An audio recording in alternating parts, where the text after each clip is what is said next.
అగ్ని ప్రమాదం సహాయక చర్యల్లో జాప్యం జరుగుతుంది. నిన్న మధ్యాహ్నం ప్రమాదం తలెత్తగా ఇప్పటికీ మంటలు అదుపులోకి రాలేదు. 19 గంటలుగా అధికారులు శ్రమిస్తున్నారు. మంటల ధాటికి భవనం కుప్పకూలగా సుభాష్ నగర్లో విద్యుత్ సరఫరా నిలిచిపోయింది. 10 ఫైర్ ఇంజన్లు 40 వాటర్ ట్యాంకర్లతో ఫైరింగ్ సిబ్బంది మంటలు ఆర్పుతోంది. మధ్యాహ్నం కల్లా మంటలను అదుపులోకి వచ్చే ఛాన్స్ ఉందని తెలుస్తోంది.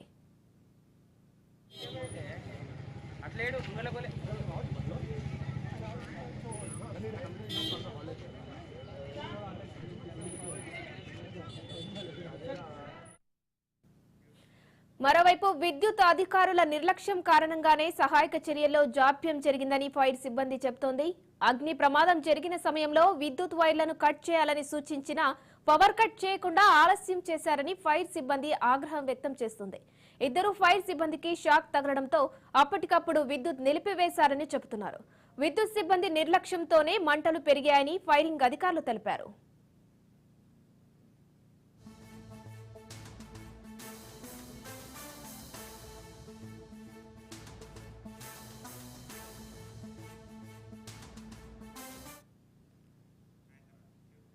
జేడిమెట్ల దూలపల్లి రోడ్డులోనే ఎస్ఎస్వి ఫ్యాబ్స్ పరిశ్రమ భారీ అగ్ని ప్రమాదంలో మంటల తాకిడికి పరిశ్రమలోని 3 ఫ్లోర్లు దగ్ధమయ్యాయి.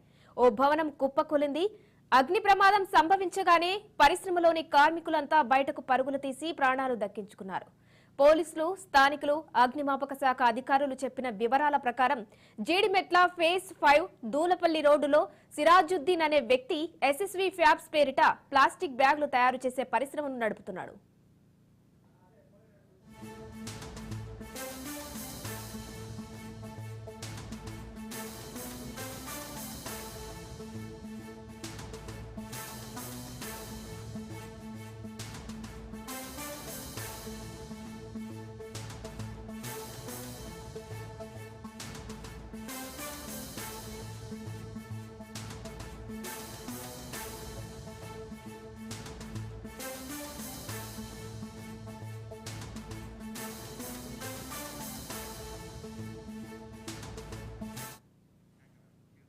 పరిశ్రమ గ్రౌండ్ ఫ్లోర్ సహా మరో 2 ఫ్లోర్లు ఉండగా ఆ పైన పెద్ద రేకుల షెడ్డు నిర్మించారు. పరిశ్రమలో మొత్తం 500 మంది కార్మికులు ఉండగా నిన్న జనరల్ షిఫ్ట్ లో దాదాపు 200 మంది ఉన్నారు. మధ్యాహ్నం పరిశ్రమ 3వ అంతస్తులోని రేకుల షెడ్డులో కొంతమంది కార్మికులు ఆర్పీ మెషిన్ వద్ద పనులు చేస్తున్నారు. 12 గంటల 30 నిమిషాల ప్రాంతంలో రేకుల షెడ్డులో ఒక్కసారిగా మంటలు అంటుకున్నాయి. కార్మికులు బతుకు జీవుడా అంటూ కిందకు పరుగులు తీశారు.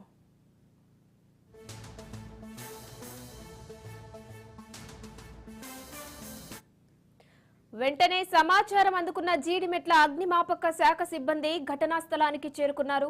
అప్పటికే అక్కడ పెద్ద ఎత్తున ప్లాస్టిక్ నిల్వలు ఉండడంతో భారీగా మంటలు అలుముకున్నాయి. ప్రమాద తీవ్రతను గమనించిన అగ్నిమాపక శాఖ అధికారి శేఖర్ రెడ్డి ఉన్నతాధికారులకు వివరించడంతో 8 వాహనాలు పరిశ్రమ వద్దకు చేరుకున్నాయి.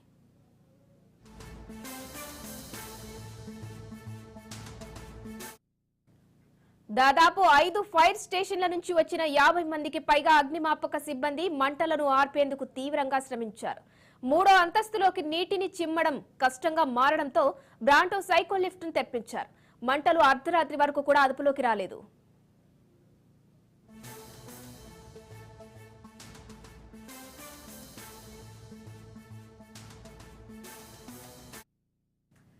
పరిశ్రమ విశాలంగా ఉండడంతో పాటు లోపల పెద్ద ఎత్తున ప్లాస్టిక్ బ్యాగులు నిల్వ ఉన్నాయి. పైన ఆర్పీ యంత్రం వద్ద అంటుకున్న మంటలు ఒక్కో అంతస్తు నుంచి నేరుగా కింది అంతస్తు వరకు వ్యాపించాయి. పరిశ్రమ భవనం మంటల తాకిడికి 2వ అంతస్తు గోడలు కూలిపోయాయి. అగ్ని ప్రమాద సమాచారం అందడంతో ఘటనా స్థలికి బాలానగర్ పోలీసులు చేరుకుని పరిస్థితిని సమీక్షించారు.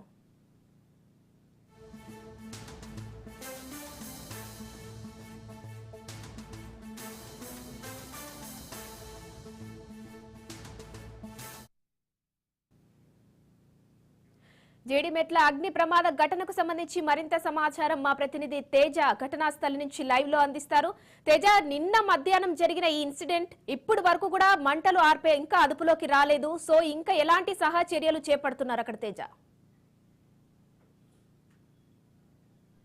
పరిస్థితులలో ఇంకా నెలకొంది అన్నట్లుగానే చెప్పాలి. ఎందుకంటే నిన్న 12 గంటల నుంచి 12 గంటల 30 నిమిషాల ఆ ప్రాంతంలో కూడా అక్కడ ఉన్నటువంటి ప్లాస్టిక్కి సంబంధించినటువంటి ఆ దూలపల్లి ప్రాంతంలో ఉన్నటువంటి ఆ ప్లాస్టిక్ కవర్లకు సంబంధించినటువంటి ఫ్యాక్టరీలో షార్ట్ సర్క్యూట్ వల్ల కొంత అగ్ని ప్రమాదం చోటు చేసుకుంది. ఆ అగ్ని ప్రమాదం అనేటువంటిది భారీ స్థాయిలో అక్కడ మొత్తంగా దట్టంగా నల్లమైనటువంటి పొగలన్నీ కూడా కమ్ముకొని భారీగా మంటలు ఎగిసిపడినటువంటి పరిస్థితి కనపడింది. అయితే నిన్న సరిగ్గా మన 1 గంట దగ్గర నుంచి కూడా 1:45 నిమిషాల్లో ఆ మంట తీవ్రత అనేటువంటిది చాలా ఎక్కువగా పెరిగిపోయినటువంటి పరిస్థితి. అది అట్లా మొత్తంగా 1:30 ఆ ప్రాంతం నుంచి కూడా చాలా భయానకమైనటువంటి వాతావరణం అక్కడ నెలకొంది అన్నట్లే చెప్పాలి. అయితే ఇక్కడ మనం ప్రధానంగా చెప్పాల్సిన అంశం ఏంటంటే అక్కడ పనిచేస్తున్నటువంటి సిబ్బంది చాలామంది 3rd ఫ్లోర్లో అంటే G+2గా ఉన్నటువంటి భవనం అది. దానిపైన ఒకటి రేకుల షెడ్ కూడా నిర్మించారు. ఆ రేకుల షెడ్ కూడా ఎలాంటి అనుమతులు లేవు, ఆ అనుమతులు లేకుండా నిర్మించారు. అక్కడ ఉన్నటువంటి పరిశ్రమ సిబ్బంది ఆ పరిశ్రమ యాజమాన్యం ఆ విధంగా నిర్మాణం చేశారు అనేటువంటి కొన్ని రకాలైనటువంటి వ్యాఖ్యలు అక్కడి నుంచి వినిపిస్తున్నాయి. అయితే వీరికి సంబంధించినటువంటి వేస్ట్ ఏదైతే ఉంటుందో ఆ వేస్ట్ కావచ్చు, లేదంటే అక్కడికి సంబంధించినటువంటి కొన్ని అవన్నీ కూడా కవర్లు, ప్లాస్టిక్కి సంబంధించినటువంటి ఆ కవర్ లాంటివి కావచ్చు, అవన్నీ కూడా పైన ఆ మాల్ అంతా కూడా ఆ టాప్ ఫ్లోర్లో పెట్టేసి ఆ మిద్దె పైన పెట్టి ఉంచడం వల్ల అక్కడ షార్ట్ సర్క్యూట్తో అదంతా కూడా అంటుకున్నట్లుగా కూడా అక్కడ ఉన్నటువంటి ప్రస్తుతం విచారణ చేస్తున్నటువంటి అధికారులు అయితే ఒక్కొక్కటిగా వెల్లడిస్తున్నటువంటి పరిస్థితి. ఆ విధంగా అక్కడ మంటలు అంటుకొని దానికి పూర్తి స్థాయిలో మంటలు అంటుకోవడంతో పాటు అక్కడి నుంచి 2వ ఫ్లోర్కి 2:30 ఆ సమయంలో మాత్రం ఈ 2వ ఫ్లోర్ కూడా అంటుకున్నాయి. 2వ ఫ్లోర్లో కూడా ఉన్నటువంటి ఫర్నిచర్ కావచ్చు, అవన్నీ కానివ్వండి, మొత్తంగా కూడా వాటికి కూడా నిప్పు అంటుకున్నటువంటి నేపథ్యంలో అయితే మాత్రం వాటితో సహా అక్కడ కూడా భారీగా మంటలు ఎగిసిపడ్డాయి. అక్కడ నుంచి సాయంత్రం 4:30 ప్రాంతంలో మొదటి ఫ్లోర్ వరకు వచ్చింది. ఇక గ్రౌండ్ ఫ్లోర్ వ్యవహారం కూడా చూస్తే గ్రౌండ్ ఫ్లోర్లో కొన్ని రకాలైనటువంటి ఆయిల్స్ ఉన్నాయి. ఆ ఆయిల్స్ అన్ని కూడా భారీగా పేర్చబడి అక్కడ ఉన్నాయి. ఆ ఆయిల్స్ ఉండటం వల్ల వాటికి పూర్తిగా మంట రాజుకోవటంతో అసలు వాటిని ఎంత అదుపు చేద్దామన్నా కానీ అదుపు చేసేటువంటి పరిస్థితి లేకుండా పోయింది అనేటువంటి స్థాయిలో కూడా అక్కడ ఆ విచారణ అధికారులు అయితే చెప్తున్నటువంటి పరిస్థితి. సుమారు 8 నుండి 10 ఫైర్ ఇంజిన్ల వరకు అక్కడే వచ్చినటువంటి పరిస్థితి.